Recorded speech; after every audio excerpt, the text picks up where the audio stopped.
বলছে সিডি ও সিডি আবার সেই প্রসেস করবে। হ্যাঁ, সেই প্রসেস করবে না, যাবে শুটিং করার জন্য, নায়ক নায়িকা হিসাবে ওরা ওখানে যাবে, ওরা দেখাবে যে এমনি এমনি করে করতেছে। ওই তো মানে একটা ডেমো যাবে, হ্যাঁ, ঠিক আছে ডেমো শুট। তাহলে ঠিক আছে, নায়ক নায়িকার পয়সা দিতে হবে কিন্তু, কারণ নায়ক নায়িকা কিন্তু আবার পয়সা ছাড়া কোথাও যায় না। কাস্টিং এর জন্য কাস্টিং কস্ট করতে হবে। তাহলে ভাড়া টাকা লাগবে। কাস্টিং কস্ট আর কত? কাস্টিং কস্ট 5,000 টাকা করে, 5 জন, 2টা 4টা, 4 ডেটে। আচ্ছা আমি পরে বুঝবো না এটা। ওই 4 ডেটে 5 জন করে, তোমার 4-5 20। হ্যাঁ, 4টা ডেট। আপনি সিদ্ধান্ত দিচ্ছেন, ওরা আমি সিদ্ধান্ত দিচ্ছি, তুমি এর কি বিদ্যাসী না মিম নাকি যে আমি 5 লাখ টাকা দিব? আর কোন স্পটে করবে সেগুলোর সাথে বসে আপনার ট্যাগ করে দিচ্ছি, তাহলে ওটা ওখানে নেমে যাবে। ওদের কাস্টিং ওরা তোমার বুঝ দিলেই হবে না। আমার বুঝে গেছে না, এখন ধরেন যে করবে ওরা তো হচ্ছে ডিজেবল, রাইট? ওদের পার্সনস উইথ ডিসেবিলিটি বলে, বলা যাবে না, বিশেষ চাহিদা সম্পন্ন বলা যাবে না, পিডাব্লিউ ডিসেবলডও বলা যাবে না, পিডব্লিউডিও বলা যাবে না, পার্সনস উইথ ডিসেবিলিটি পুরা 3টা শব্দ বলতে হবে। আচ্ছা, আর কি বলতেছেন সামনে? পাবলিকেশন আছে, ইকোনমিক মডেল ডিজাইনে গেছে কিন্তু প্রিন্ট হবে না, সো এছাড়া কিছু নয়। আমাদের তো প্রিন্টেবল পাবলিকেশন কিছু নাই। প্রিন্টেবল পাবলিকেশন ডিব্রিফ কেবল যাইতেছে, ডিব্রিফ হয়তো বা সামনে বের হবে। এখন এনআইইউ ব্যানারে চলে যাবে, ওই যে ম্যাগাজিন ব্যানারে চলে যাবে, ঠিক আছে? প্রিন্টাই আমি কি ডিগ্রিফ করবো আমরা?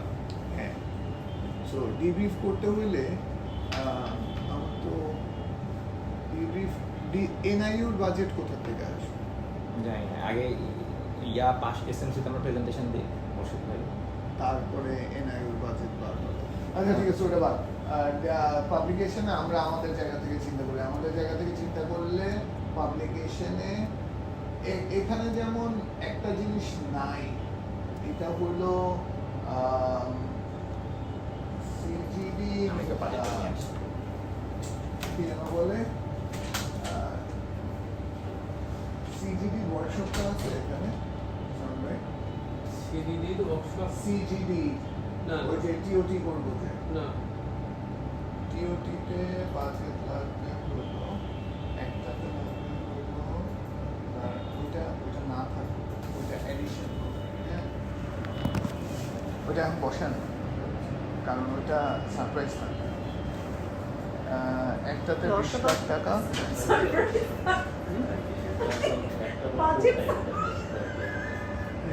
সবসময় মনে রাখবা, you have to have some tricks under your sleeve, you need to have some sort of magic.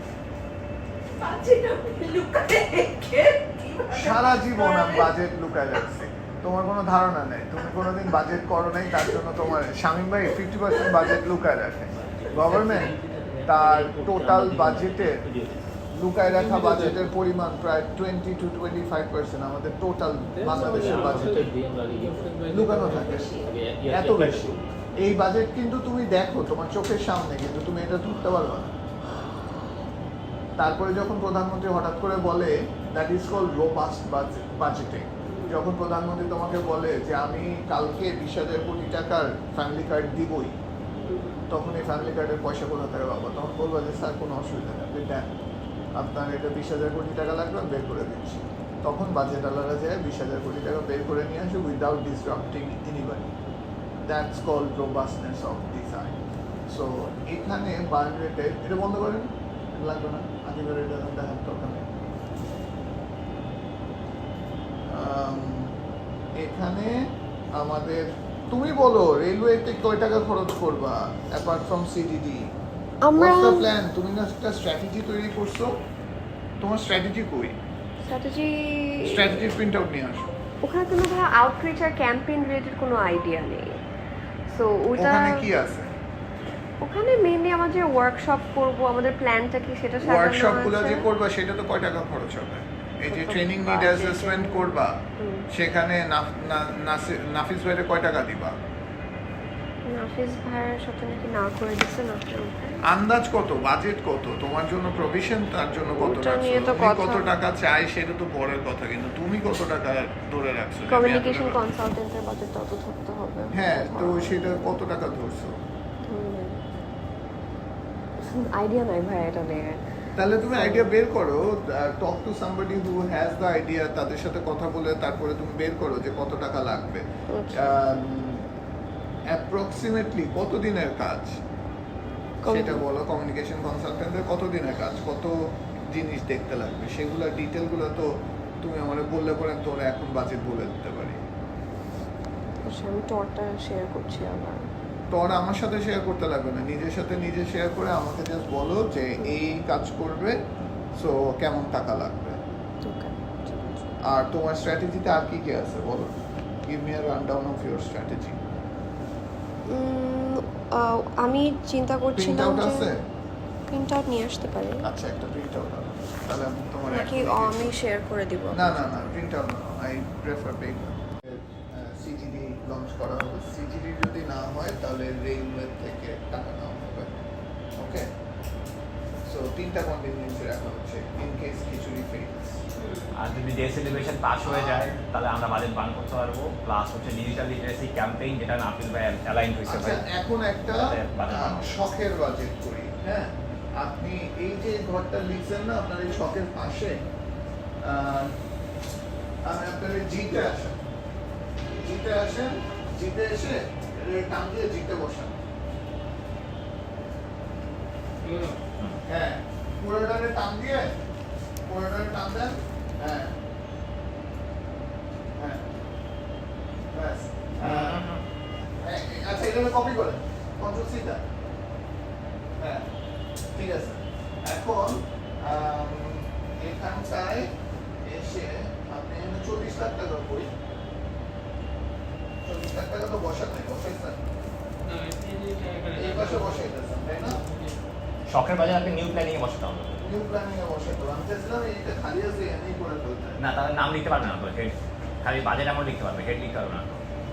New planning এ বসান, তাহলে এটা কন্ট্রোল জেড দিয়ে দিচ্ছি। শখের বাজেটেই যে তোমার এটা বসাইতে হবে, তোমার কত টাকা তুমি করতে পারবা অ্যাপ্রক্সিমেটলি, তোমার যদি ডে সেলিব্রেশন ওকে হয়ে যায় অ্যাপ্রক্সিমেটলি ম্যাক্স 6 6 লাখ টাকা। ম্যাক্স 2 মাস ভাই।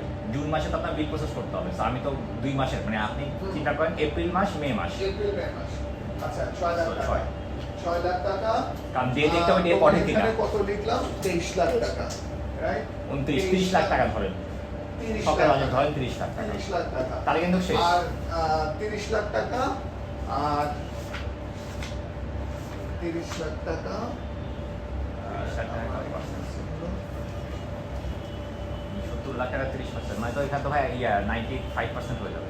হ্যাঁ, তাহলে 95% হয়ে যাবে যদি আপনি 23 টাকা বান করতে পারেন। 70 লাখ টাকা তো 50% হচ্ছে 35 লাখ টাকা আসে, so সো 95% আমার this হবে। is your task. আমাদের ডিজিটাল ক্যাম্পেইনও নামাতে পারি না রেলওয়ে রোডে। সবকিছু পারো, অনেক কিছু তোমার পারেন। টাকা বানান করতে আসছে, তোমার মাথায় হলো প্ল্যান থাকতে হবে এবং বুঝতে হবে যে এই জিনিসটা অমিতদার কাছে এত তারিখের মধ্যে পৌঁছে দিয়ে অমিতদার পিছনে যদি আমি 3 দিন দৌড়াই তাহলে 20 দিন পরে আমার এটা মাঠে নামবে। জি। এটা তোমার মাথায় রাখতে হবে, ঠিক আছে? আমার মতে দিলে তো এটা মাথায় রেখে তুমি এই দুইটা করো, এই নাফিস ভাইয়ের সাথে যোগাযোগ করো, নাফিস ভাইয়ের সাথে ইমিডিয়েট নাফিস ভাইয়ের মিটিং অ্যারেঞ্জ করো এই আগামী 2 দিনের মধ্যে। মুসা ভাই থাকলেও কি থাকলো না তাদের কিছু যায় আসে না। ওকে, মুসা ভাই নাকি ফোন দিয়েছিল নাফিস ভাই। নাফিস ভাইয়ের সাথে তুমি আলোচনা করো, মুসা ভাইয়ের কাছে বলো। নাফিস ভাই নাকি আপাতত না করছে। কেন? জানি না, মুসা ভাই। নাফিস ভাইয়ের সাথে কথা বলো। তাহলে আমরা উঠি। হ্যাঁ, আমার নাফিস ভাইয়ের সাথে ওর সাথে নিয়ে আরেকটা মিটিং আছে।